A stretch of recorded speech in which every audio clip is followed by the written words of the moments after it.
style blue shorts.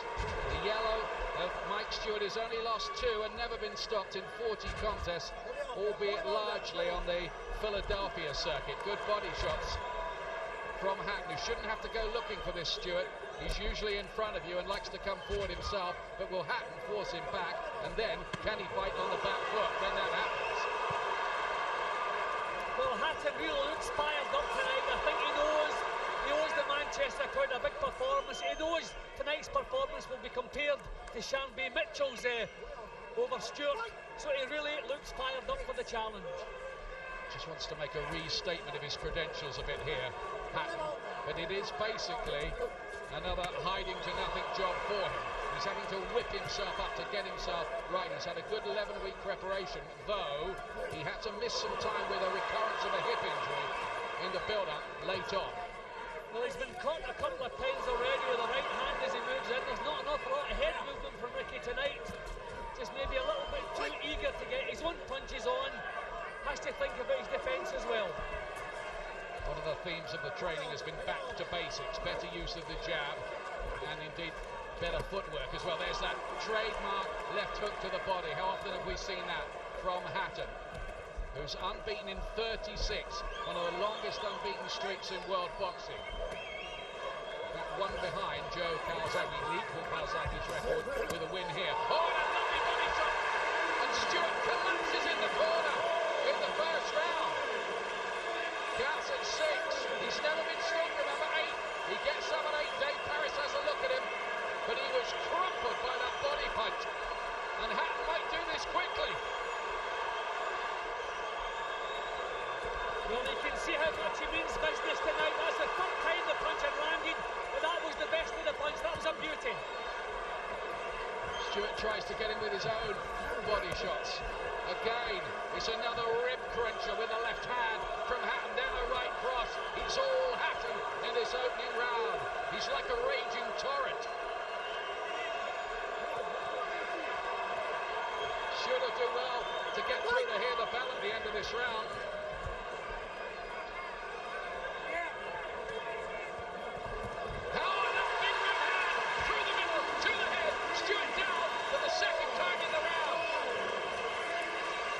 This time he was up a bit quicker. Down for the second time in the round. There's no 3 knockdown rule, but only 10 seconds left in the round. Hatton in absolutely explosive form here. Shanby Mitchell couldn't do this when he fought Stewart, although Stewart was down 3 times in the first 12 rounds of that fight. But what an opening round by Hatton. Back to form with a vengeance.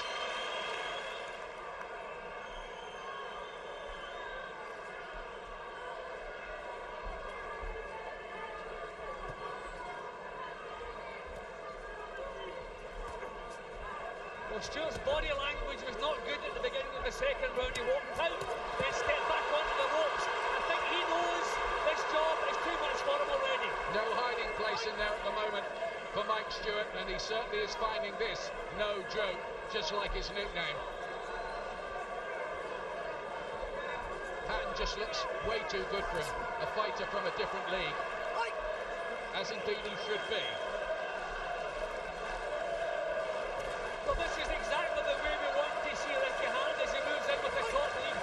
Hopefully, I mean, okay, disasters happen, we don't expect one tonight, but hopefully one of the big fights can come soon. He is really hot at the moment. Can he finish the job here in the second round? Stewart, at the moment, just has no answer. More body punches, and he's showing quite a lot of resilience already. Nice little left back from Stewart there, but these are spasmodic responses. Just needs to give himself a bit of room for the shots, Hatton, to find the leverage. There he goes again, body shot, uppercut. Into the inside of the glove with those, but they're certainly having an effect. You'll think, don't worry about that. Yeah, he's just getting a little bit too close to Stewart. He wants a half step back, give himself some punching room, some room to get the leverage in. Because I don't think he has to worry too much about Stewart. Stewart's hat is sunk already. At the moment, he's just overwhelming Stewart. Can the American get through this somehow? Now the lovely uppercut, and then the left hook to follow from Hatton. his own displays in the last two fights, particularly the last one against Vilches, when he was giving out a few distress signals in the corner himself after a limited 5-week preparation. Never again, he said. This time they've had the full 11-12 weeks. Well, Stewart just trying to win long right hands. He badly needs a bit of success. He can't find any. Hatton has to be careful himself. He sometimes looks a bit open to right hands. Remember the Vince Phillips fight. Rocking back the head of Stewart, who knows here he's not at the Blue Horizon Club in Philadelphia tonight. Well, Hatton is doing pretty much as he promised. Tonight was going to be a sparkling performance. That's what it's been so far. Very one-sided so far.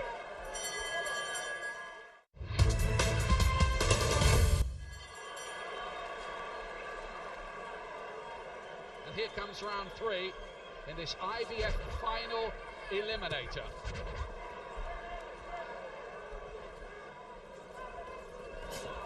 Trying to get in with his body punches. Stewart this time covers up quite well. Just to keep up the pace, the momentum. Stewart won't go away, he's tough. Even when Charvet Mitchell put him on the floor 3 times, he heard the final bell against that world-class opponent on his last visit to this ring a few months ago. Hatton will look to do a better job than Charvet Mitchell. Prove a point. Hatton is not allowing Stewart to get any decent punches off. He's bullying him, just pushing him to the ropes. You can just see the difference in physical strength. Yeah, Stewart often, even in non-title fights, comes in at 10 stone 2, 10 stone 3. And in the ring tonight, I wouldn't be surprised if Hatton's weighing about 11 stone 2, something like that's what he says he weighs. He'd have put on extra weight even after that renewed check weigh-in this morning, when he was about 10-8, I understand. More left hooks to the body, then a right uppercut.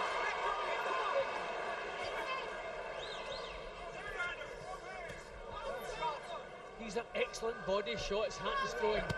The experience of Stewart, he's managing to catch them on his elbows now, but he's not able to come back with anything. So Hatton can do pretty much as he pleases here, just teeing off on him. And these body punches surely are going to sicken Stewart before too much longer. He's showing a lot of grit to stay in there at the moment. He's just getting a little bit too close. He's smothering his own work. He just wants to little half step back, give himself some room. Just look at the target. He's just getting too close to Stewart. After all those quick wins for Hatton inside 4 rounds, 3 of his last 5 have gone the full 12. He's looking to resume normal service here. Look at this assault. Combination punching the head and body.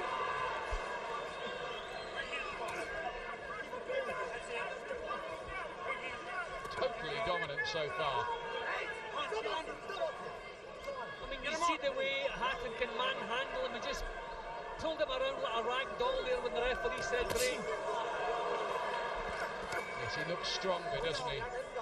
And more powerful. And more classy. Left hook to finish him, and a right hand as well. Stewart kind of walked onto, then wants to hold on for a moment.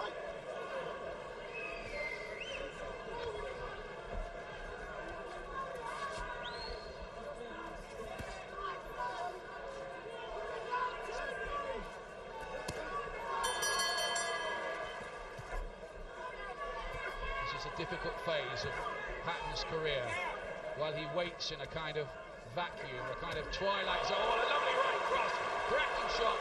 He doesn't know where they're coming from at the moment sometimes, I think, and the work rate and intensity of Hatton, again here, noticeable in these early rounds. Can he sustain this? He might think he should have the job done by now. I'm surprised, really, that Stewart has withstood this. Well, he's facing a man who's never been stopped before. He's been with a couple of decent opponents. So, I mean, it's not so bad when you're actually dominating this man. But I still feel he's just getting a little bit too close, and it's not to get the full leverage into the punches. And he's just letting Stewart, not letting him get into this fight one little bit. There's another left hook. He's going to wake up with horribly sore ribs tomorrow morning, Stewart.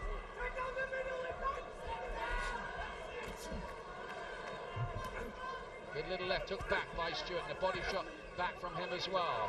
He's got a lot of pride about him, this American.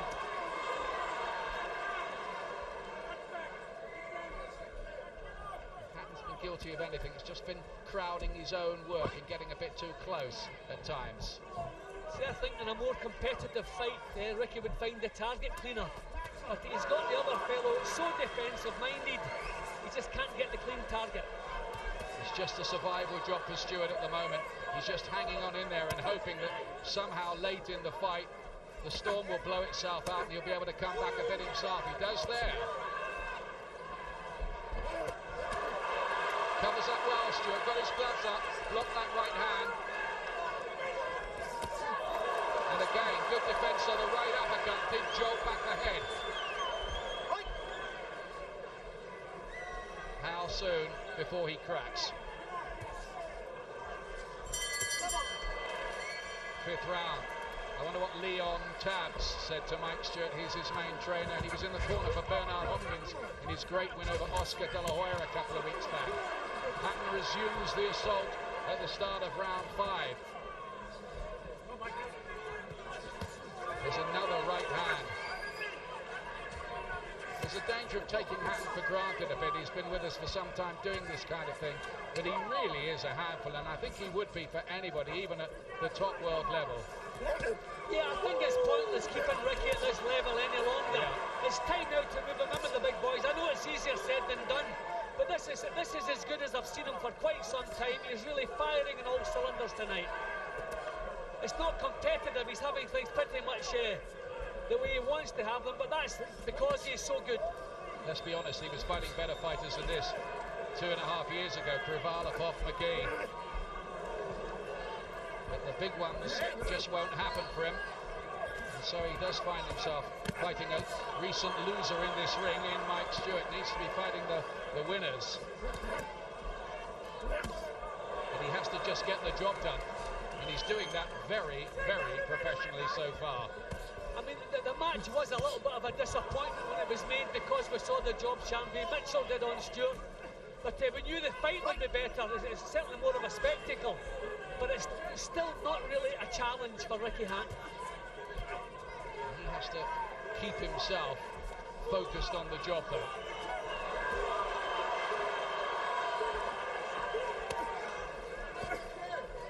Dangerous, he goes off the boil in the fight. It certainly hasn't happened yet, though. Yeah, and when you're so dominant in a fight, you really should be thinking about enforcing a stoppage. I know Stewart is exceptionally tough, he's never been stopped before, but when you're so dominant, you should really be getting a result, shouldn't you? Cuts Stewart around again. Doesn't really land cleanly with that little volley of shots. Good blocking from Stewart. He's showing good defensive qualities at times. Blocking, taking a few on the arms, stopping himself, getting the full impact of some of these. Quite clever work from him. I mean, you would like to see Ricky getting him out of there within the next couple of rounds, because it's going to become a little bit repetitive if Stewart doesn't see the most of that one was clean. Yeah. That's the punch he's been looking for. That's hurt him. Dave Parrish just has a little look at Stewart. He's got to fire back. He does. Another punch. Another left hook, and down he goes on the far side. And the referee does not bother to count. Stewart is stopped for the first time in his career. He's done it quicker than Charmaine Mitchell, and he reaches to the crowd. I'm back to top form. Well, that was the difference between a punch landing bang on target and not being partly blocked by Stewart's gloves. It was a beautiful left hook caught bang on the chin, and from that point on, it completely robbed Stewart of his senses. Wonderful finish, and this is a man who has never been stopped before. And it's his 41st fight tonight. Hatton yelled to the crowd, "That's more like it." He's right.